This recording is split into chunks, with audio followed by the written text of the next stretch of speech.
Salam alaikum, Allahumma salli ala Muhammad wa ali Muhammad, bismillah ar-Rahman ar-Rahim. On est toujours sur le même sujet, comment choisir le calife après le prophète.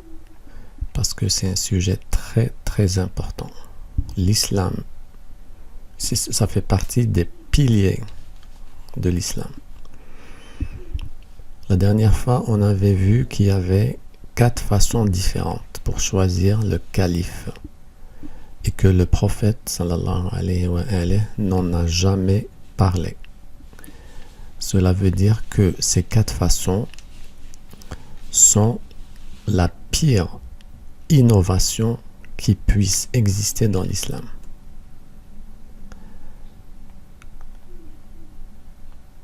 Aujourd'hui, on va voir l'explication de tout ça sur le même site aliman.com. تولى الخلفاء الراشدون الخلافة بطريقتين. الخلفاء الراشدون, les califes bien guidés, Abu Bakr, Omar, Osman, Ali, d'après l'ordre sunnite. Al-Khilafa bitariqatain. Les 4 califes ont pris place en tant que califes selon 2 façons. Normalement, c'est selon 4 façons. Mais bon, on va voir toutes les contradictions qui existent. Les 2 façons. La première, al-ikhtiyar, le choix. Al-ikhtiyar, le choix, le vote, l'élection. Al-shura, soi-disant. والذي يقوم بالاختيار هم أهل الحل والعقد. Celui qui choisit le calife, ce sont أهل الحل والعقد. Al-Hal wal-Aqd, ce sont les grands sahaba. Qui les détermine? Personne. Qui sont Al-Hal wal-Aqd? On ne sait pas. Al-Hal wal-Aqd. وهذه الطريقة تمت بها تولية أبو بكر وعلي. Avec cette façon, avec cette méthode, Abu Bakr a été choisi. Donc, ici, on dit que Abu Bakr a été choisi selon ou grâce au choix, ikhtiyar, de Ahl al-Hal wal-Aqd, les grands sahaba. Ça, c'est la première contradiction. Cela veut dire que le calife de Abu Bakr s'est bien déroulé sans problème, sans zizanie, alors que c'est complètement le contraire. Pourquoi? Parce qu'on sait très bien que al-Muhajirun wal-Ansar n'étaient pas du tout d'accord sur le fait que Abu Bakr soit calife. Al-Muhajirun voulait que ce soit Abu Bakr et l'Ansar voulait que ce soit Sa'd ibn Ubada. Et à cause de la zizanie qui était entre Al-Muhajirun et l'Ansar, Sa'd ibn Ubada a été tué par Omar ibn al-Khattab. Cela veut dire que Abu Bakr n'a pas été choisi à l'amiable selon cette façon-là, le choix déterminé par Ahl al-Hal wal-Aqd, les grands sahaba. Bien au contraire, al-Muhajirun wal-Ansar s'étaient réunis à Saqifat Bani Sa'ida juste après le décès du prophète. Le prophète n'était même pas enterré. Ils sont partis en courant à Saqifat Bani Sa'ida pour choisir le calife. Voilà. Ça, c'est la première façon de Abu Bakr qui est complètement corrompu. La deuxième façon, ici c'est très important. On dit que cette façon, la façon de l'ikhtiyar, al-shura, le choix, cette façon est la façon. C'est la façon de choisir un imam dans l'islam. Cela veut dire que les autres façons ont été innovées également, juste en lisant ça. C'est tout. Voilà la première contradiction. C'est la façon. La deuxième façon ne doit pas exister. Al-istikhlaf. Al-istikhlaf, c'est quand quelqu'un laisse un testament pour une autre personne. فإذا أحس الخليفة بقرب أجله. Si le calife, al-khalifa, sent qu'il va quitter ce monde, وأراد أن يستخلف على الناس, et a voulu mettre en place un calife après lui, شاور أهل الحل والعقد. il demande conseil à Ahl al-Hal wal-Aqd. Encore une fois, il demande conseil aux grands Sahaba. Qui détermine Ahl al-Hal wal-Aqd? On ne sait pas. شاور أهل الحل والعقد فإذا وقع رأيه على من يصلح لهذا المنصب عهد إليه بالخلافة. S'il trouve quelqu'un qui mérite sa place, donc il lui laisse un testament pour qu'il soit calife après lui. Et grâce à cette façon-là, c'est qui a été choisi? C'est Omar ibn al-Khattab. Omar ibn al-Khattab, comment il est devenu calife? Il n'est pas devenu calife selon cette méthode-là, le vote à Shura.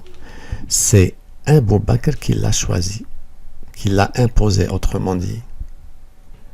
Abu Bakr, avant de mourir, a imposé le califat de Omar.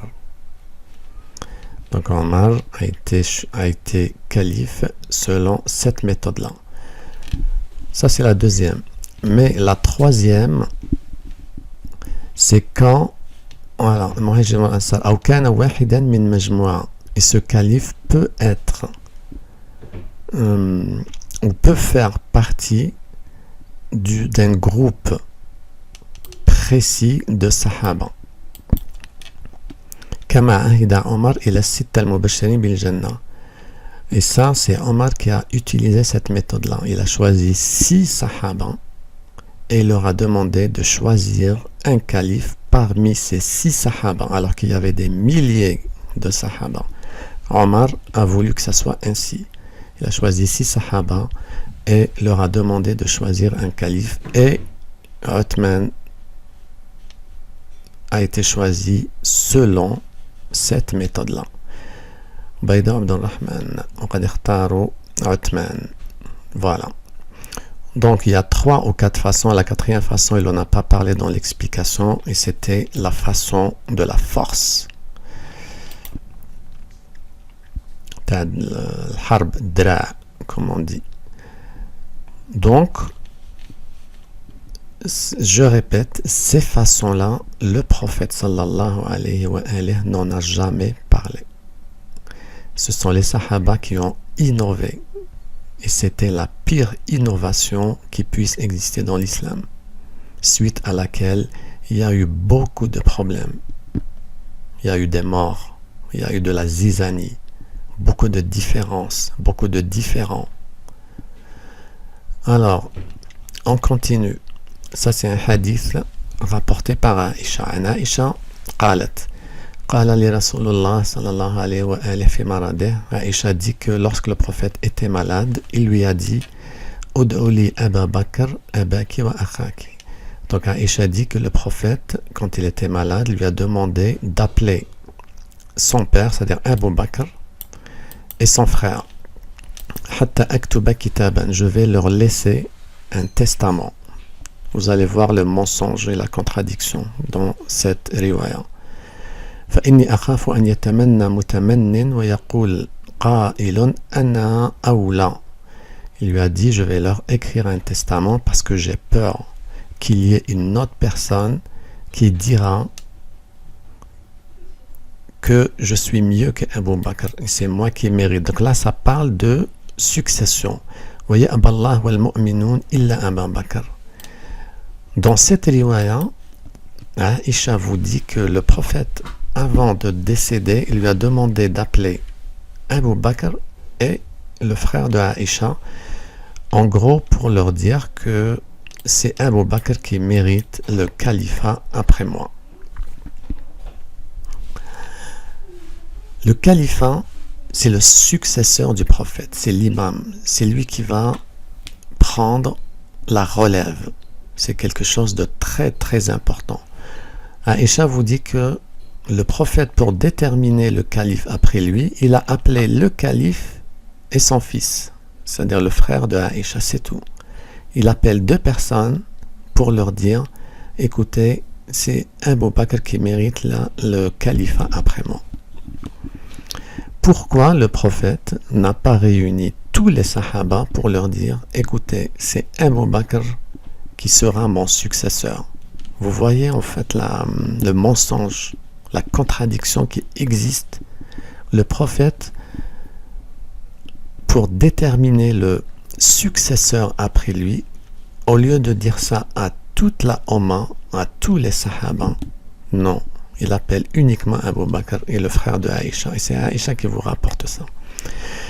Alors la contradiction se trouve également où? Ici, Aïcha est en train de vous dire que Abu Bakr a été choisi par le prophète. Il a été choisi par le prophète. Ok. Il a été choisi par le prophète. Dans ce cas-là, à quoi sert cette première façon? S'il a été choisi par le prophète, pourquoi il faut réunir Ahl al-Hal wal-Aqd pour choisir un calife? Le prophète l'a déterminé. Vous voyez la contradiction? Si le prophète avait déterminé, avait précisé que c'est Abu Bakr qui mérite, que c'est Abu Bakr qui est le calife après moi, selon ce que dit Aïcha. Donc cette façon-là est obsolète, complètement obsolète. La contradiction, elle est là. Parce que tout le monde dit que Abu Bakr a été choisi par le vote, par Shura. Et ici on dit c'est Ahl al-Hal wal-Aqd qui doivent choisir. Et ce sont eux qui ont choisi Abu Bakr.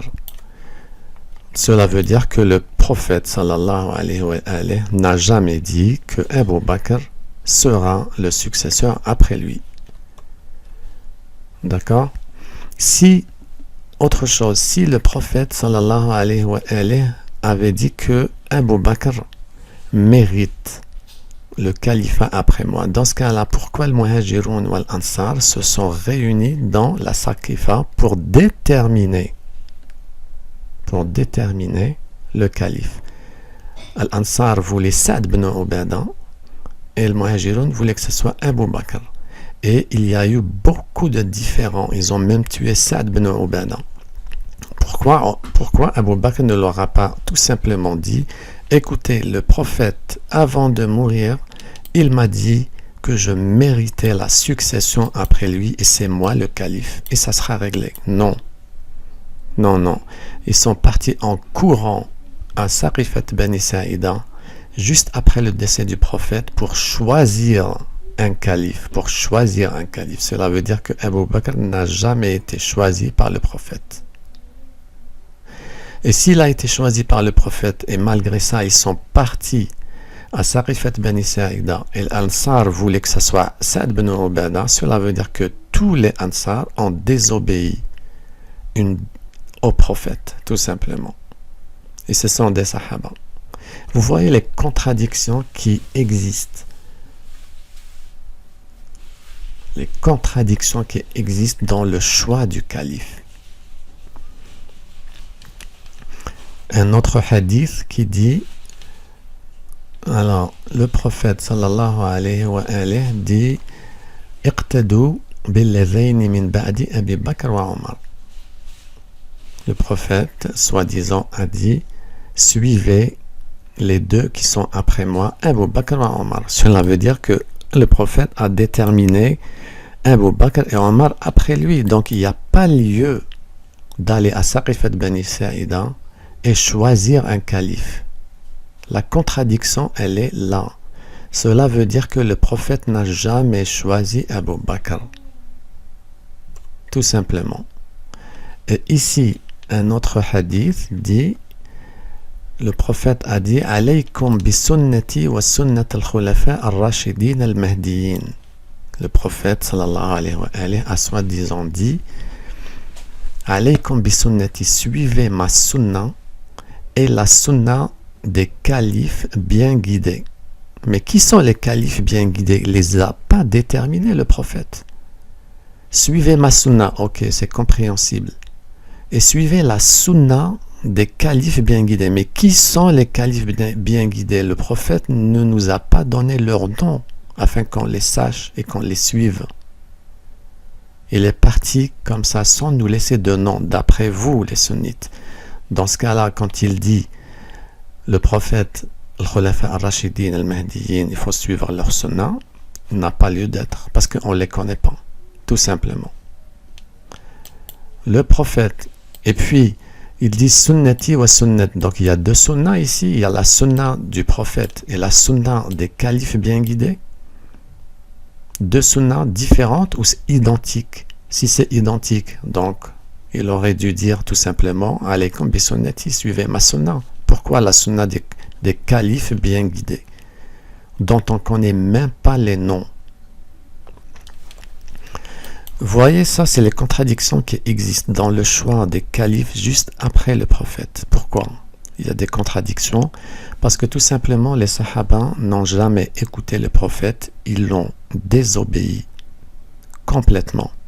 Pour nous, les chiites, c'est facile, c'est très simple. Le prophète, avant de partir, il nous a demandé de suivre 12 imams par leur nom. Un tel et un tel et un tel jusqu'au dernier. Et le premier, c'était Ali alayhi salam. Et le nombre de hadiths authentiques venant du prophète sallallahu alayhi wa alayhi, qui dit qu'il faut suivre Ali alayhi salam après lui, sont très très nombreux. Et même dans vos livres authentiques. Cela prouve que le califat de Abu Bakr, de Omar et de Othman sont complètement corrompus. On vous a menti, oui, on vous a menti durant 1400 ans. Vous voyez, tout ça, c'est des contradictions. Je vous laisse le lien dans la description afin que vous puissiez lire tout ça et découvrir les contradictions dans le choix de l'imam, du calife, après les prophètes sallallahu alayhi wa alayhi.